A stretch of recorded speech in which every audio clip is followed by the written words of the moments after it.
मैं प्रखर गौतम जी का, जो बहुत नौजवान हैं, इनका विशेष धन्यवाद दूंगा। और इसलिए धन्यवाद दूंगा कि आज के समय की जरूरत है हमें अपने लोकतंत्र को बचाने के, और जो बाबा साहब भीमराव अम्बेडकर जी ने संविधान दिया, उस संविधान को बचाने के लिए हम सबको मिलकर के काम करना पड़ेगा। जिस तरीके से कभी समुद्र मंथन हुआ था, हमारे गांव के और पुराने लोग जानते होंगे वो कहानी, और वो हम लोगों ने बचपन से पढ़ी कि एक समय पर समुद्र मंथन हुआ था।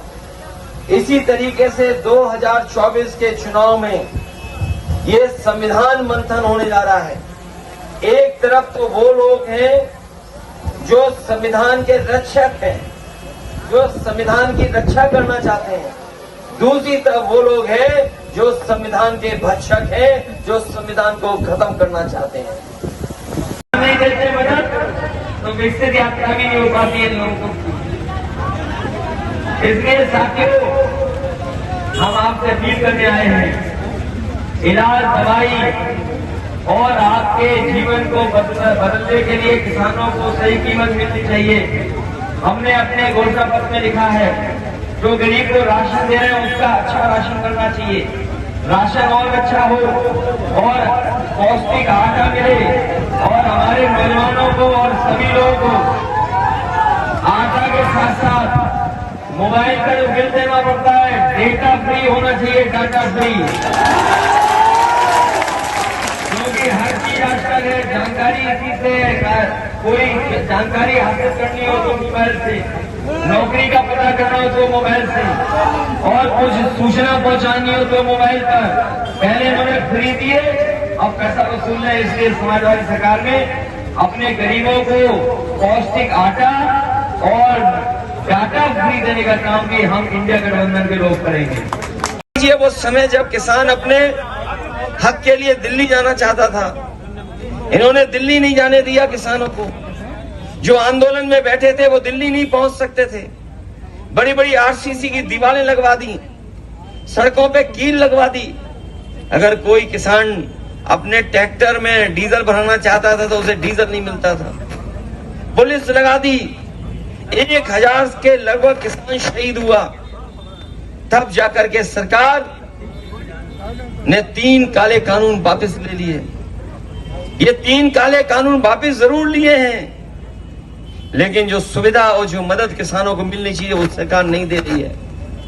आज भी अगर आपने गेहूं तैयार कर लिया, जहां आपने फसल तैयार कर ली, अपना लागत का हिसाब किताब लगा के बताओ, आपने बाजार में अगर गेहूं बेचा होगा, सरकार ने तो नहीं खरीदा किसी का गेहूं, लेकिन बाजार में आड़तियों के माध्यम से जो गया, क्या आपको कीमत मिल गई क्या?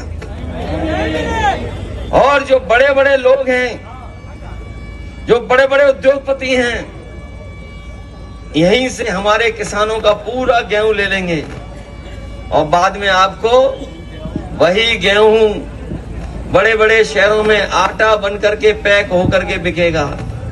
जो मुनाफा हमारे किसानों को मिलना चाहिए, वो मुनाफा ये बड़ी बड़ी कंपनियों को, बड़े बड़े उद्योगपतियों को पहुंचा रहे हैं। इसीलिए आपने देखा होगा कि हमारे बाबा रामदेव भी अपना योग छोड़ करके आटा बेचने लगे। बताओ, बेचा आटा नहीं बेच रहे? कोई रास्ता हो तो बता दें। और महंगाई बढ़ा करके इन्होंने सब पैसा लूट लिया गरीब जनता से। अभी इलेक्ट्रोल बॉन्ड आए थे, इलेक्टोरल बॉन्ड, ये बड़े बड़े चैनलों को सांप सूंघ गया, ये नहीं खबर चला रहे। बताओ, इलेक्ट्रोल बॉन्ड में हजारों करोड़ बीजेपी ने लिया, चंदा के नहीं वसूला। वो चंदा नहीं था, वो वसूला था पैसा। ईडी, सीबीआई, इनकम टैक्स लगा करके वसूल लिया। इन्होंने सबसे ज्यादा चंदा वसूला, और उसी का परिणाम है कि आज आपको महंगी चीजें मिल रही हैं। जो लोग इन्हें 1000 करोड़ का चंदा दे देंगे, तो बताओ वो कंपनियां मुनाफा कमाएंगी कि नहीं कमाएंगी? इतने वर्षों के बाद हमें एक बार फिर कन्नौज लोकसभा में जनता के बीच रहने का और उनकी सेवा करने का मुझे मौका मिल रहा है। और अगर आप हमारी मदद करेंगे तो जिस तरीके से हम लोगों ने पहले विकास किया है कन्नौज का, उससे बेहतर, उससे बढ़ चढ़ करके कन्नौज क्षेत्र का विकास करने का काम हम समाजवादी लोग मिलकर के करेंगे। मैं जानबूझ करके हवाई पट्टी पर उतरा क्योंकि हवाई पट्टी समाजवादी सरकार ने बनी थी कि उस क्षेत्र में और इस क्षेत्र में ये सड़क भी समाजवादी सरकार में ही बनी थी। वही विकास दिखाई दे रहा है, भाजपा की सरकार का कोई बड़ा विकास नहीं दिखाई दे रहा है।